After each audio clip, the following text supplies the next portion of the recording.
Imaginez un désert. Non pas un désert de sable brûlant sous un soleil de plomb, mais une étendue infinie d'un blanc spectral.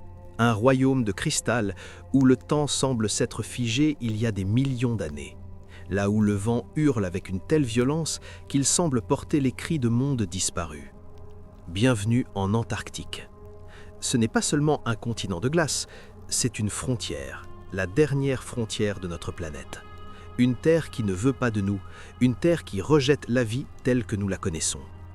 Depuis des siècles, nous explorons ses côtes, nous cartographions ses sommets, mais sous la surface, à des kilomètres de profondeur, se cache une réalité que la science commence à peine à effleurer. Une réalité qui défie la logique, la géologie et peut-être même notre place dans l'univers. Car là-bas, dans l'obscurité totale des pressions abyssales, quelque chose bouge. Quelque chose qui n'est pas humain, quelque chose qui se réveille. Le pôle Sud a toujours été le théâtre de légendes, de disparitions inexpliquées et de rapports militaires classés secret défense. Mais ce dont nous allons parler aujourd'hui dépasse de loin les simples histoires de fantômes de neige ou de mirages polaires. Nous allons plonger dans les profondeurs de la Terre de Wilkes, là où des satellites de la NASA ont détecté au début du XXIe siècle une anomalie gravitationnelle si massive, si dense, qu'elle courbe l'espace-temps autour d'elle d'une manière que les modèles géologiques classiques ne parviennent pas à expliquer totalement. On nous parle d'un cratère d'impact, d'un astéroïde ancien, mais les données suggèrent une structure beaucoup plus organisée, une masse qui semble émettre une influence silencieuse sur l'environnement qui l'entoure. Si ces histoires te fascinent, abonne-toi à la chaîne. Et si tu m'écoutes dans le silence de la nuit, quelque part sur cette planète, écris-moi un commentaire. Dis-moi d'où tu m'écoutes et l'heure qu'il est là où tu es. Partage ce moment de solitude avec moi, car ce que nous allons explorer demande une attention particulière, une immersion totale dans l'inconnu. Le voyage commence par une constatation simple. L'Antarctique n'a pas toujours été un bloc de glace. Il y a des millions d'années, c'était une jungle tropicale, un berceau de vie foisonnant. Mais lorsque le gel s'est abattu, il a tout emprisonné, créant une capsule temporelle parfaite. Mais que se passerait-il si, dans cette capsule, il n'y avait pas que des fossiles de plantes et de dinosaures ? Que se passerait-il si une forme d'intelligence, une entité ou une technologie non humaine s'était retrouvée piégée sous cette armure de glace, attendant le moment propice pour que le monde se réchauffe à nouveau ? Les rapports de pilotes de l'opération High Jump dans les années 40, les témoignages de scientifiques de la station Amundsen Scott parlant de vibrations souterraines rythmées, comme un battement de cœur colossal, ne sont que la partie émergée de l'iceberg. Le silence de l'Antarctique est trompeur. Ce n'est pas le silence de l'absence de vie, c'est le silence de l'attente. C'est le silence d'une sentinelle qui attend son heure. Dans les minutes qui suivent, nous allons décomposer chaque preuve, chaque anomalie radar, chaque lanceur d'alerte pour comprendre ce qui est en train de se produire réellement sous le socle rocheux de la Terre de Wilkes. Préparez-vous, car la vérité n'est pas seulement froide, elle est terrifiante. Nous entrons dans une zone où la science rencontre l'indicible, là où l'humanité réalise qu'elle n'est peut-être qu'une invitée de passage sur une planète qui appartient à d'autres depuis bien plus longtemps que nous n'osons l'imaginer. Imaginez maintenant cette masse, enfouie sous 2 km de glace solide. Les relevés gravimétriques montrent une forme circulaire presque parfaite, s'étendant sur des centaines de kilomètres. Si c'est un impact, il est d'une proportion telle qu'il aurait dû vaporiser toute vie sur Terre. Pourtant, les traces géochimiques sont floues. Certains chercheurs, sous couvert d'anonymat, évoquent une masse métallique intentionnelle, une structure dont la densité ne correspond à aucune roche connue dans la croûte terrestre. Et le plus troublant, c'est que cette anomalie semble dégager une chaleur résiduelle, une énergie qui ne devrait pas être là, créant des lacs souterrains d'eau liquide là où tout devrait être gelé depuis l'éternité. Qu'est-ce qui génère cette chaleur ? Quel mécanisme, quelle source d'énergie peut survivre pendant des millénaires sous une pression aussi colossale ? Nous ne parlons pas ici de géologie, nous parlons d'une présence. Pour comprendre ce qui se cache réellement sous la calotte glaciaire aujourd'hui, nous devons impérativement faire un saut en arrière, un saut dans le temps, vers une époque où le monde sortait à peine des flammes de la Seconde Guerre mondiale. En 1946, alors que l'humanité pensait enfin avoir trouvé la paix, les États-Unis lançaient l'une des missions les plus mystérieuses et les plus massives de l'histoire militaire, l'opération High Jump. Officiellement, il ne s'agissait que d'un exercice d'entraînement au froid et d'une simple cartographie des côtes antarctiques. Mais pourquoi mobiliser une véritable armada? Pourquoi envoyer 4700 hommes, 13 navires, un porte-avions et des dizaines d'avions vers un désert de glace inhabité? La réponse officielle n'a jamais convaincu les historiens les plus sérieux, et encore moins ceux qui ont étudié les journaux de bord de l'amiral Richard Byrd, l'homme qui dirigeait cette expédition. L'amiral Byrd n'était pas un novice, c'était un héros, un explorateur chevronné. Pourtant, à son retour, ses déclarations furent frappées du sceau du secret le plus absolu. Il a évoqué, dans des interviews qui ont filtré avant d'être étouffées, la nécessité pour les États-Unis de se préparer à une menace venant des pôles, une menace capable de voler d'un pôle à l'autre à des vitesses incroyables. Mais qu'avait-il vu réellement ? Des documents déclassifiés des décennies plus tard font état de pertes matérielles et humaines inexpliquées durant cette mission. Des avions qui se seraient écrasés non pas à cause du vent, mais à cause d'interférences électromagnétiques d'une puissance inouïe, comme si le continent lui-même se défendait contre l'intrusion humaine. C'est ici que le lien avec notre anomalie moderne se dessine. Les pilotes de high jump ont été les premiers à rapporter des taches sur leur radar de l'époque, des échos qui ne correspondaient pas au relief montagneux, mais à des structures géométriques enfouies, des cavités si vastes qu'elles auraient pu abriter des villes entières. Imaginez ces pilotes survolant l'immensité blanche, leurs instruments de bord s'affolant soudainement, les aiguilles des boussoles tournant sans fin, tandis qu'en dessous d'eux, à travers les couches de glace, les premiers systèmes radars de pénétration de sol commençaient à dessiner les contours de quelque chose de colossal. Ce n'était pas de la roche. La roche renvoie les ondes d'une certaine manière, de façon irrégulière, organique. Ici, les ondes revenaient avec une symétrie dérangeante. C'est à cette époque que le terme anomalie a commencé à circuler dans les couloirs du Pentagone. On soupçonnait initialement des bases secrètes ennemies, mais la profondeur des structures détectées rendait toute construction humaine impossible avec les technologies de 1947. Si ce n'était pas nous, alors qui ?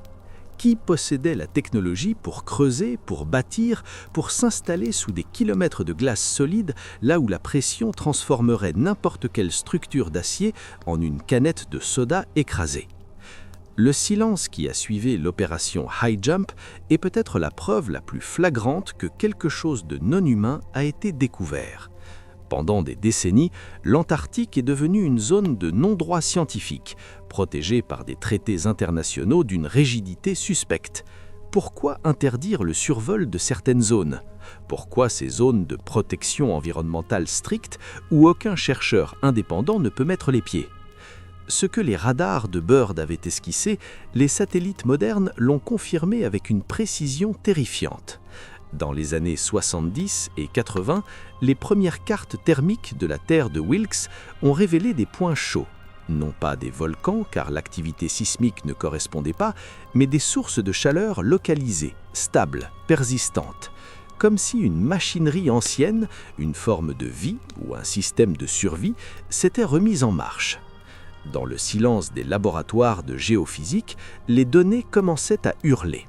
L'anomalie gravitationnelle mentionnée plus tôt n'est pas qu'une masse inerte. Les analyses radar à synthèse d'ouverture, SAR, montrent que cette masse vibre. Ou pas une vibration que vous pourriez ressentir en posant votre main sur la glace, mais une fréquence infrasonique, un murmure de basse fréquence qui voyage à travers la croûte terrestre. Certains théoriciens avancent que ce que Byrd a rencontré en 1947 n'était que le signal d'alarme, le début d'un cycle de réveil. La glace, qui a servi de prison et de bouclier pendant des millénaires, commence à s'amincir, et à mesure que la pression diminue, ce qui est en dessous respire à nouveau. Pensez-y un instant. Si vous étiez une civilisation avancée ou une entité biologique cherchant à survivre à un cataclysme planétaire, où vous cacheriez-vous ? Là où personne ne peut vous déranger, là où les conditions sont si extrêmes que l'humanité mettrait des millénaires simplement à atteindre votre porte. L'Antarctique n'est pas un continent, c'est un coffre-fort, et ce coffre-fort est en train de s'entrouvrir. Les radars ne voient plus seulement des roches et de la glace, ils voient des tunnels, des chambres de la taille de stades de football, reliés par des conduits dont la linéarité exclut toute origine naturelle. On parle de la cité des anciens, ou plus prosaïquement de la structure alpha. Quel que soit le nom qu'on lui donne, les données sont claires. La signature thermique augmente chaque année de quelques fractions de degrés. Ce n'est pas le soleil qui chauffe la glace par le haut, c'est l'anomalie qui la fait fondre par le bas. Et c'est là que le récit devient véritablement troublant, car si ce qui se réveille n'est pas humain, nous devons nous poser la question de son intention. Pourquoi maintenant ? Est-ce la fonte des glaces qui les libère, ou est-ce leur activité qui provoque la fonte ? Les rapports de disparition de scientifiques dans les stations isolées ne font pas la une des journaux, mais dans la communauté restreinte des hivernants, les histoires circulent. Des hommes qui sortent pour une lecture de routine et que l'on ne retrouve pas. Aucune trace de pas, aucun signal de balise. Juste le vent et ce sentiment d'être observé par quelque chose qui ne possède pas Dieu, mais qui ressent chaque vibration de notre présence sur sa peau de glace. Nous ne sommes qu'au début de cette investigation. Ce que Bird a ramené dans ses carnets secrets n'était que le premier chapitre d'une longue et sombre épopée.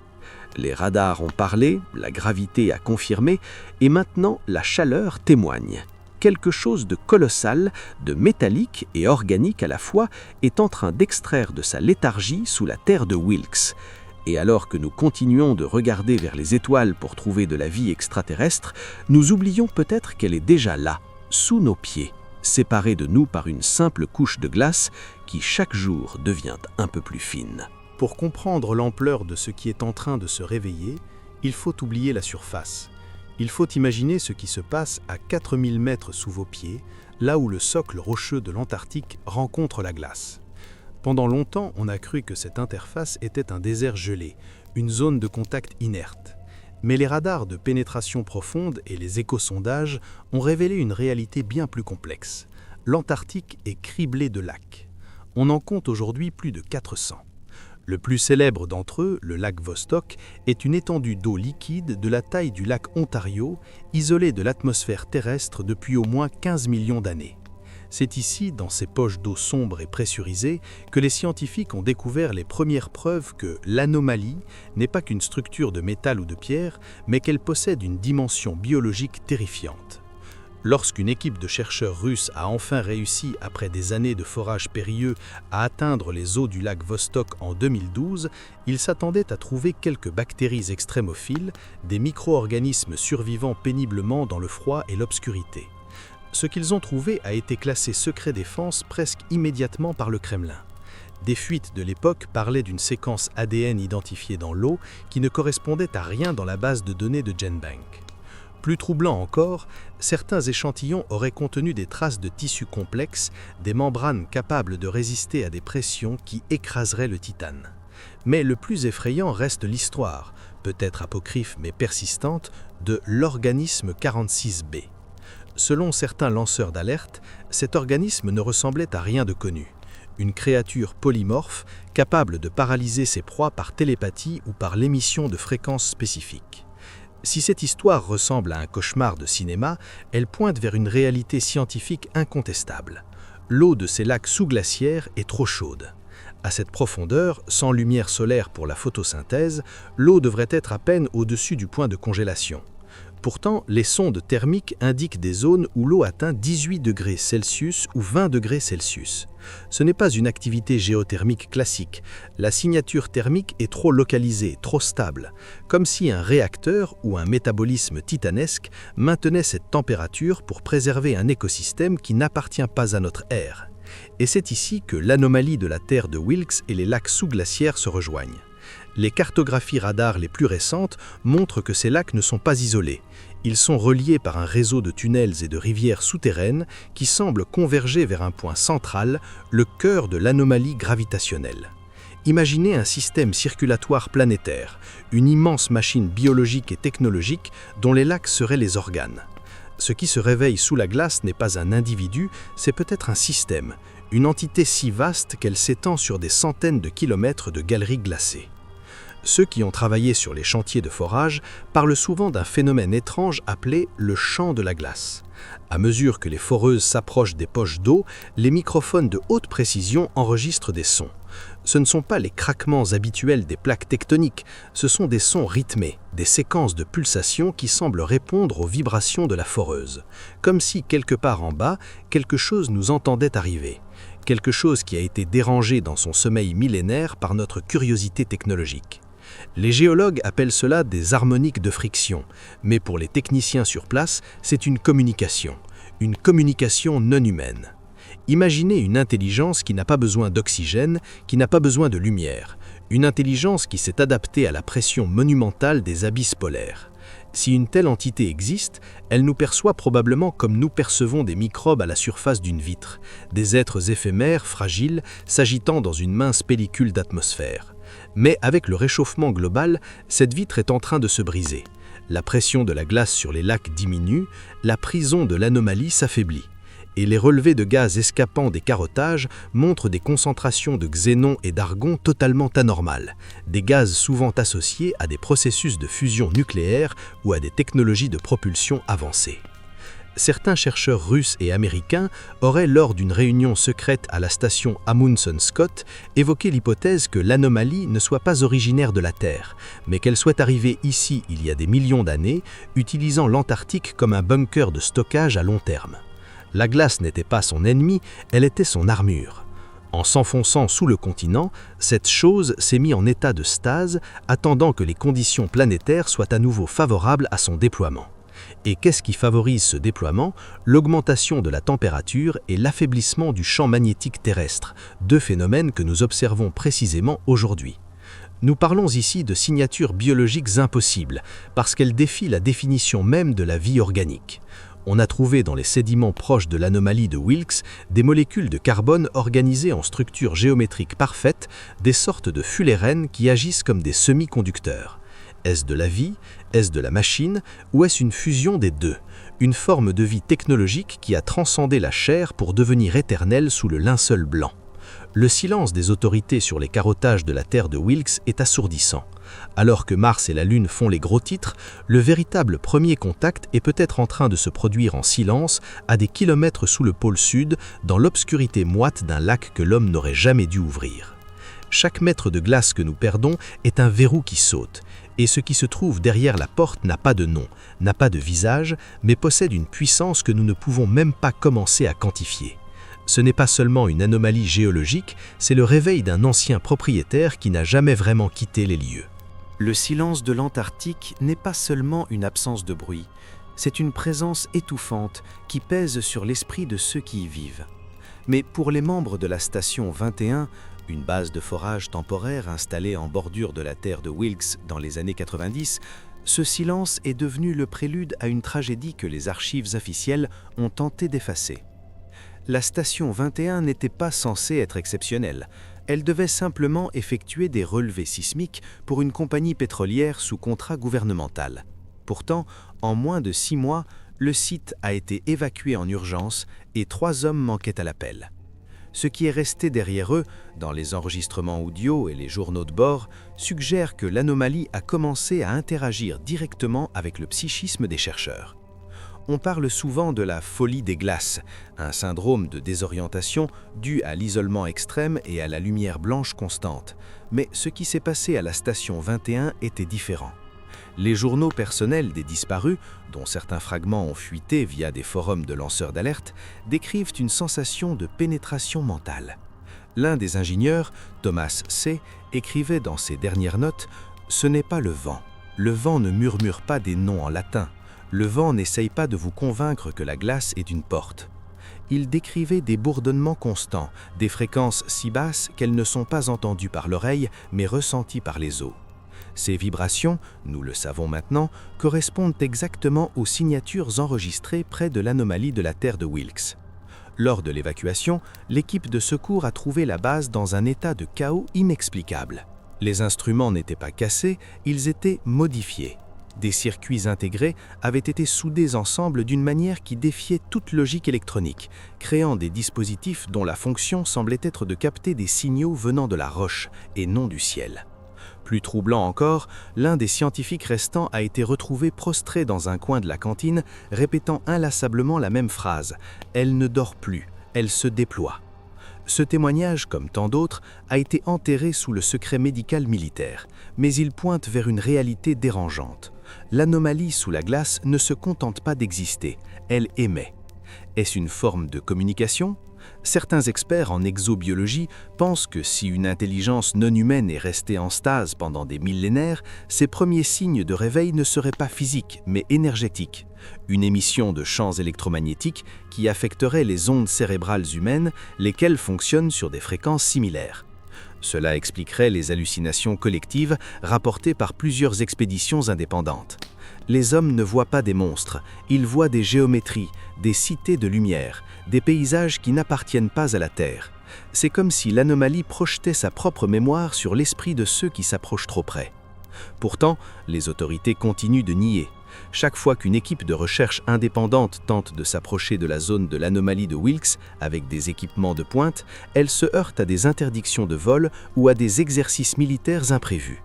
En 2004, une expédition conjointe internationale a mystérieusement vu ses fonds coupés du jour au lendemain alors qu'il venait de détecter un écho-radar montrant ce qui ressemblait à une rampe d'accès monumentale plongeant dans le socle rocheux. Pourquoi une telle omerta ? Si ce n'était qu'un cratère d'astéroïdes, pourquoi ne pas laisser les géologues du monde entier l'étudier librement ? La réponse est simple, ce qu'ils ont trouvé n'est pas une roche, c'est une technologie active.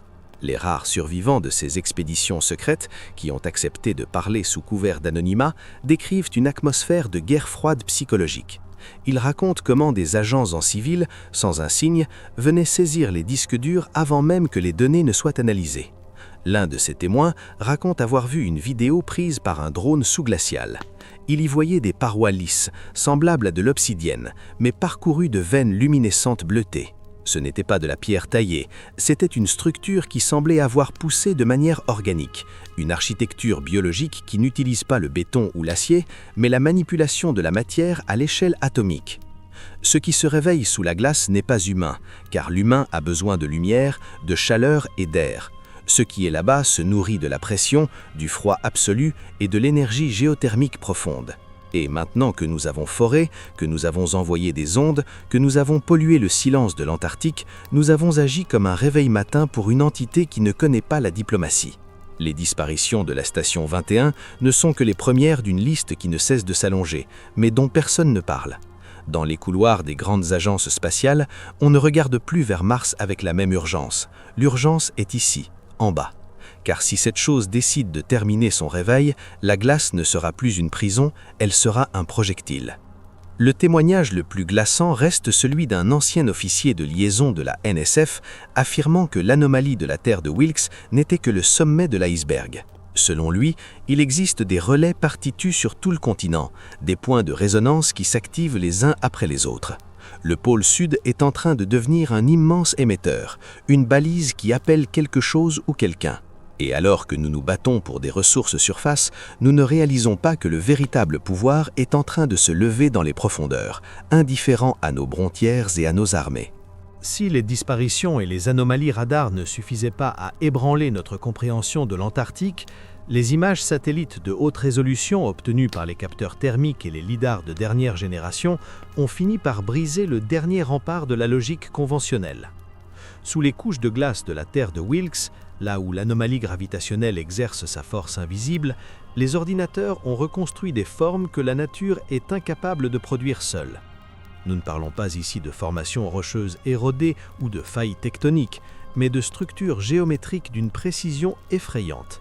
Des pyramides dont la base dépasse en taille celle de Khéops, des polygones parfaits et des lignes droites s'étendant sur des dizaines de kilomètres, gravées directement dans le socle rocheux sous la protection du pergélisol. C'est ici que naît la théorie des anciens bâtisseurs, une hypothèse qui, bien que balayée d'un revers de main par l'archéologie officielle, gagne du terrain parmi ceux qui étudient les textes anciens et les anomalies polaires. Et si l'humanité n'était pas la première espèce intelligente à avoir revendiqué la Terre ? Si, bien avant que nos ancêtres ne fassent leurs premiers pas en Afrique, une civilisation non humaine, peut-être venue d'ailleurs ou peut-être originaire d'une époque de la Terre dont nous n'avons gardé aucune trace, avait érigé ses derniers bastions au pôle sud. Les relevés sismiques montrent que ces structures ne sont pas seulement posées sur le sol, elles s'enfoncent profondément dans la croûte terrestre, utilisant la chaleur interne de la planète comme source d'énergie perpétuelle. Ce qui se réveille sous la glace n'est pas un simple monstre de légende, c'est une infrastructure. Une infrastructure qui semble réagir au flux électromagnétique du Soleil. Certains chercheurs avancent que ces pyramides et ces complexes géométriques agissent comme des condensateurs géants. À mesure que le bouclier magnétique de la Terre s'affaiblit et que les tempêtes solaires frappent nos pôles avec plus de violence, ces structures boivent cette énergie, la stockant dans des chambres de résonance enfouies. On a observé des lueurs étranges, des aurores boréales localisées qui ne se forment qu'au-dessus de points précis de la Terre de Wilkes, même lorsque l'activité solaire est calme. C'est le signe d'une interaction active entre l'anomalie et l'espace. Mais qui étaient ces bâtisseurs ? Les mythes de nombreuses cultures parlent de cités d'argent et de dieux venus du froid. Dans les textes ésotériques, on évoque l'hyperborée, ou des terres perdues où le temps ne s'écoule pas de la même manière. En observant la disposition de l'anomalie de Wilkes par rapport à d'autres sites mégalithiques sur le globe, certains mathématiciens ont découvert des alignements trop parfaits pour être fortuits. L'Antarctique serait le moyeu d'une roue immense, le centre de contrôle d'un réseau planétaire dont nous n'avons découvert que les ruines en surface. Ce qui se réveille n'est pas humain, car cette architecture même rejette les proportions humaines. Les plafonds des cavités détectées s'élèvent à des centaines de mètres, et les couloirs sont conçus pour laisser circuler des énergies, pas des individus de chair et d'os. Il y a quelque chose de profondément dérangeant à l'idée que nous marchons au-dessus d'une intelligence qui nous a précédés de millions d'années. C'est un vertige existentiel. Les scientifiques qui analysent les carottages de glace prélevés à proximité de ces structures rapportent la présence de microfragments de métaux synthétiques, des alliages de titane et de métaux rares qui n'auraient pas dû exister il y a 30 millions d'années. Ces fragments ne sont pas oxydés, ils sont comme neufs, préservés par le froid absolu et l'absence d'oxygène. Cela suggère que ce qui se trouve là-dessous n'est pas une ruine, mais une machine en attente. Une machine qui n'attend qu'un signal ou une température critique pour reprendre sa fonction originelle. Imaginez un instant que l'Antarctique soit une sorte d'arche de Noé technologique. Un complexe conçu pour survivre à des impacts d'astéroïdes, à des inversions de pôles magnétiques et à des ères glaciaires. Ce qui s'y cache a vu passer les dinosaures, a vu la dérive des continents et a patiemment attendu que la glace, son linceul protecteur, commence à se retirer. Chaque fissure dans la calotte glaciaire, chaque lac qui se réchauffe est une respiration de plus pour cette entité. Nous ne sommes pas les explorateurs de l'Antarctique, nous sommes des parasites qui s'agitent sur le couvercle d'un sarcophage dont nous ne comprenons pas le mécanisme d'ouverture. Les rapports d'intelligence font état d'une activité accrue des grandes puissances dans la région. Ce n'est pas pour le pétrole, car l'extraction y est impossible et non rentable pour le moment. C'est pour la technologie. Une course à armement d'un nouveau genre s'est engagée, celle qui permettra de s'approprier les secrets de l'anomalie. Mais comment dompter une technologie qui n'est pas basée sur nos lois de physique ? Comment communiquer avec ce qui se réveille quand sa seule présence suffit à provoquer des crises psychotiques chez nos meilleurs techniciens ? Les structures géométriques de la Terre de Wilkes ne sont pas des monuments à la gloire du passé, ce sont des balises pour l'avenir. Et alors que la glace fond à un rythme sans précédent, le réveil de ces anciens bâtisseurs pourrait bien signifier la fin de notre hégémonie sur cette planète. Ce qui n'est pas humain ne nous considère pas comme des égaux, mais au mieux comme une nuisance, au pire comme une ressource. Si vous pensiez que l'anomalie se limitait à ce qui se passe sous la roche, vous faisiez erreur. Car ce qui se réveille sous la glace n'est pas seulement une entité physique, c'est une force qui interagit avec les couches les plus hautes de notre atmosphère. Depuis quelques années, les stations de recherche situées sur le plateau antarctique rapportent des phénomènes optiques qui ne peuvent plus être expliqués par de simples aurores polaires. On observe des colonnes de lumière bleutée, des piliers de plasma qui semblent jaillir verticalement depuis l'épicentre de la Terre de Wilkes pour rejoindre l'ionosphère. Ce sont les portails de plasma, une signature énergétique si puissante qu'elle est en train de modifier la structure même de la magnétosphère au-dessus du pôle sud. Certains physiciens dissidents, travaillant hors des circuits officiels, suggèrent que l'anomalie agit comme une antenne interstellaire, une technologie capable de manipuler les lignes de force magnétique de la Terre pour créer des ponts, des raccourcis à travers l'espace-temps. Si cette hypothèse est exacte, alors l'Antarctique n'est pas seulement une prison ou une archive, c'est une gare, un point d'entrée et de sortie pour quelque chose qui vient de bien plus loin que notre système solaire. Les radars à haute fréquence détectent des trous temporaires dans la couche d'ozone, non pas causés par la pollution, mais par des décharges d'énergie massives venant du sol. Ces déchirures dans le ciel semblent coïncider avec des pics d'activité sismique profonde. Comme si la machine, en se recalibrant, testait ses systèmes de communication avec l'extérieur. L'implication est vertigineuse. Si ce qui se réveille n'est pas humain et si ce quelque chose possède la capacité de manipuler le plasma et la gravité, nos armées et nos technologies actuelles ne sont que des jouets d'enfants en comparaison. Des pilotes de l'US Air Force, en mission de reconnaissance au-dessus de la zone interdite, ont rapporté avoir vu des disques de distorsion, des zones où l'air semble bouillir et où la visibilité devient nulle malgré un ciel parfaitement dégagé. Ces pilotes parlent d'une sensation de temps manquant. Leurs horloges de bord affichent des décalages de plusieurs minutes après seulement quelques secondes de vol au-dessus de l'anomalie. C'est la preuve irréfutable que nous avons affaire à une manipulation de la métrique de l'espace-temps elle-même. Mais le plus inquiétant reste l'effet de ces colonnes de plasma sur la faune locale et sur les rares observateurs humains. Les manchots et les phoques, dont les instincts migratoires sont basés sur le champ magnétique terrestre, sont retrouvés désorientés, s'enfonçant vers l'intérieur des terres glacées au lieu de rejoindre la mer, comme s'ils étaient attirés par un appel invisible. Chez les humains, les rapports médicaux font état d'une augmentation des cas de rêves lucides collectifs.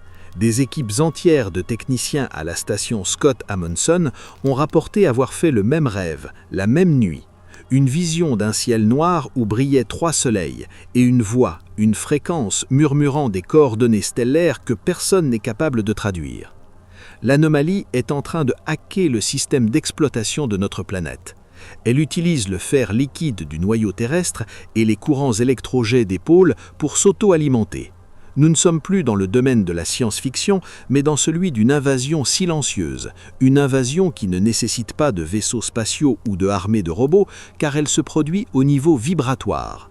Ce qui se réveille possède une maîtrise de l'énergie que nous commençons à peine à théoriser. Et tandis que les gouvernements se murent dans le silence, craignant une panique mondiale qui effondrerait les marchés et les structures sociales, le ciel au-dessus de l'Antarctique continue de changer de couleur. Imaginez que demain, ce portail s'ouvre complètement. Que se passera-t-il lorsque la source de cette énergie, située à des kilomètres sous la Terre de Wilkes, aura fini de pomper l'énergie magnétique de notre monde pour se stabiliser ? La fonte des glaces n'est que la conséquence thermique d'un processus bien plus vaste. Nous assistons à la réactivation d'un nœud de transport galactique. Et nous, pauvres observateurs à la surface, nous sommes comme des fourmis observant le passage d'un train à haute vitesse. Nous en ressentons la vibration, nous en subissons le vent, mais nous sommes incapables de comprendre sa destination ou son but. Ce qui ne meurt jamais est maintenant bien éveillé. Et ce 7e chapitre de notre histoire nous amène au bord du gouffre. Car si le ciel se déchire au-dessus du pôle sud, ce n'est pas pour laisser entrer la lumière, c'est pour laisser passer ceux qui attendent dans l'ombre du vide spatial depuis des éons. Le réveil est global, le processus est irréversible, et l'humanité n'est plus qu'une spectatrice impuissante face à la puissance de l'anomalie. Nous y sommes. Le moment où toutes les pièces du puzzle convergent vers une conclusion que nous avons longtemps refusé de voir. Pourquoi, malgré les preuves radars, les anomalies thermiques et les témoignages de ceux qui ont tout perdu sous ces latitudes, le monde continue-t-il de détourner le regard ? La réponse est peut-être la plus terrifiante de toutes, parce qu'il est déjà trop tard. Le point de bascule, ce moment où l'anomalie cesse d'être une curiosité scientifique pour devenir une force active, a déjà été franchi. Ce qui se réveille sous la glace de la Terre de Wilkes n'est pas en train de nous observer de loin, c'est une entité qui a déjà commencé à réclamer son territoire. Les dernières données obtenues par les sondes de profondeur en 2025 montrent un phénomène qui dépasse l'entendement. La glace ne fond pas seulement à cause du réchauffement climatique global, elle se liquéfie de l'intérieur, par des processus de cavitation moléculaire qui ne correspondent à aucune réaction chimique naturelle. Comme si l'anomalie de la Terre de Wilkes émettait une vibration, une fréquence de résonance capable de briser les liens de l'hydrogène. En dessous, là où se trouvaient les structures géométriques, l'espace n'est plus rempli de vide ou de roches, mais d'une atmosphère artificielle, une bulle de gaz ionisé qui s'étend chaque jour un peu plus. Ce qui est là-dessous est en train de se créer un nouvel habitat, une enclave de réalité non humaine au cœur de notre monde. Pensez à ce que cela signifie pour notre civilisation. Nous avons construit nos sociétés sur la certitude d'être l'espèce dominante, le sommet de la pyramide évolutive. Mais l'Antarctique nous rappelle à notre insignifiance. Ce qui se réveille possède une notion du temps qui n'est pas la nôtre. Pour ces entités, ou pour cette intelligence artificielle ancienne, les 10 000 ans de notre histoire ne sont qu'un battement de cils, un bruit de fond qui s'estampe enfin. Les transmissions cryptées que les services de renseignement interceptent désormais près de l'anomalie ne sont plus des suites de chiffres, ce sont des structures mathématiques pures, des langages basés sur la géométrie et la lumière. Et selon certains cryptographes qui ont osé briser le silence, le message n'est pas une invitation, c'est un décret de réoccupation. Il existe une rumeur persistante dans les milieux de la défense, le projet ICE-REACH, un protocole international secret visant à établir un contact avec l'anomalie. Mais comment parler à ceux qui nous ignorent souverainement ?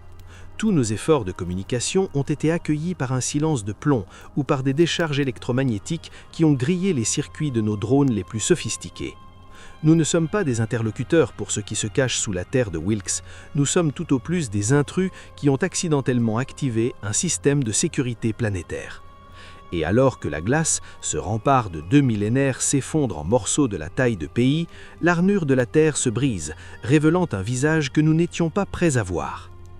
Regardez les cartes de l'Antarctique une dernière fois. Ce continent blanc, si pur en apparence, est devenu le théâtre d'une métamorphose.